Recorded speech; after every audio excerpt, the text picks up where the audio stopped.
Alright, y'all. I got all the wood taken down that I want to get taken down. All that's left is this old gal right here, this old cross brace here for the end.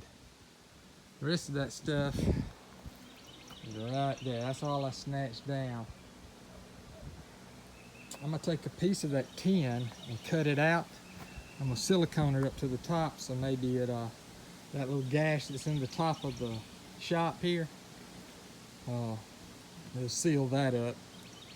I'm gonna take some of this wood and make me some carpenter bee traps. My goodness, that's where a lot of it is broken out. See, right there.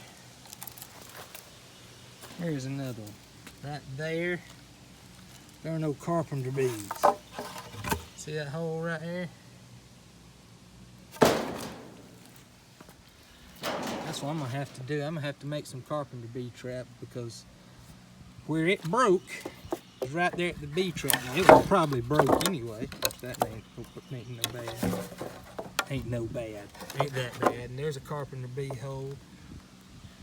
I'm gonna have to make me some carpenter bee traps. I had some years ago, and I never thought they worked that well, but I wasn't using them right.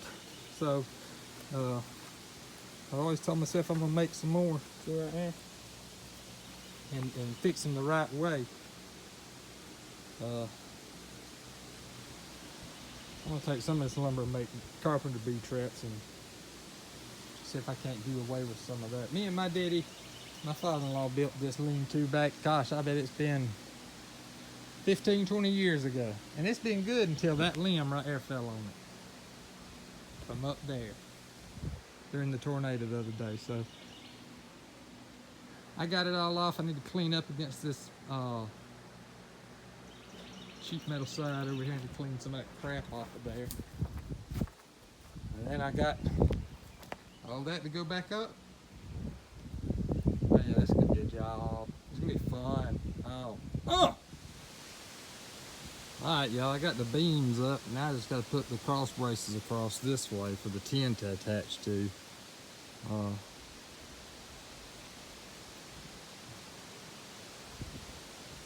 Yeah.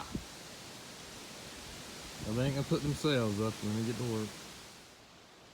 Alright, y'all, it's bound to happen sooner or later. I got a blister. I'm not a blister, but a splinter in my hand. I'm trying to dig it out. You know, I'm sitting here being reminded about the presidents that I've been talking about and some of the little story time segments, you know. And one of the funniest stories I've ever heard of that was dealing with a president was by one of his least known presidents, by one of our least known presidents, Calvin Coolidge. They called him Silent Cal for a reason. He just didn't speak very much. I think he was a good businessman and only become president after Warren G. Harding died. He kind of fell into the role a little bit. Dang, that thing hurts. But they called him Silent Cal, and he was at a dinner one night, and a lady sat down next to him. Now, he was married, but a lady sat down next to him and told him that she was she had made a bet with somebody else there at the dinner. She said, "I bet that I could get more than 2 words out of you the whole night." And he turned to her and says, "You lose," and that was it. But that's not the funny story. The funny story happened whenever they were. Now his wife was a pistol ball. Now she was just the exact opposite of him. She was a very, very outgoing lady, and from what I understand, they got along really well. There wasn't any problems between them. The opposites attract, I guess. But anyway, my wife and son are over there working in the garden. That's where my gloves are. But anyway, he and his wife and a bunch of other people, a bunch of other government officials had gone out to look at this government-funded farm, this new farm that was completely run by the government, funded by the government, ran by the government and everything. So they were out there at this farm. And they split off in two groups. One group went one direction, the other group went another direction. What the crap is that? And they all just, you know, so they could move around better, they just took off in two groups. So they come over there to the hen house, the chicken yard. And this was Calvin Coolidge and his wife had split off into two groups as well. One was with one group, another one was another group. So they get to the chicken yard, and they're talking to the guy that runs the chicken yard and everything. And Mrs. Coolidge gets to looking around out there, and she says, "Is that just one rooster out there?" He said, "Yes, ma'am, one rooster." She said, "For all these hens?"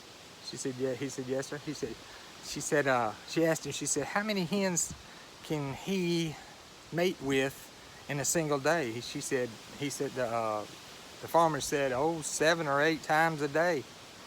And she said, "Well, Mr. Coolidge comes back around here, tell him that." So President Coolidge's group comes back around, and sure enough, the man tells him what Mrs. Coolidge told him to tell him. And he said, "Huh?"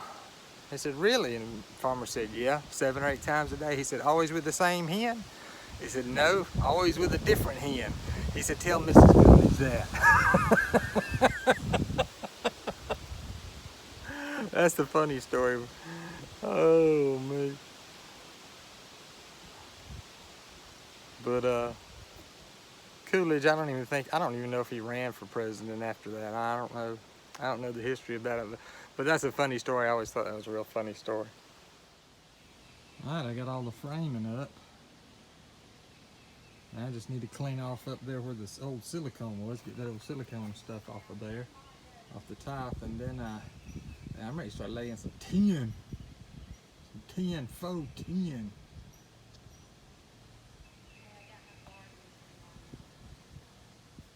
Alright, I've gone about as far as I plan on going today. I got the tin up halfway. So, come back tomorrow after work and get the other half.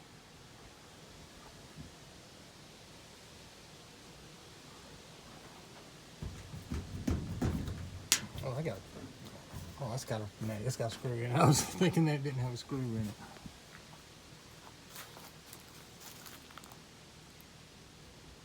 Then I got to patch the hole in the top of the shop there. Let's cut in there.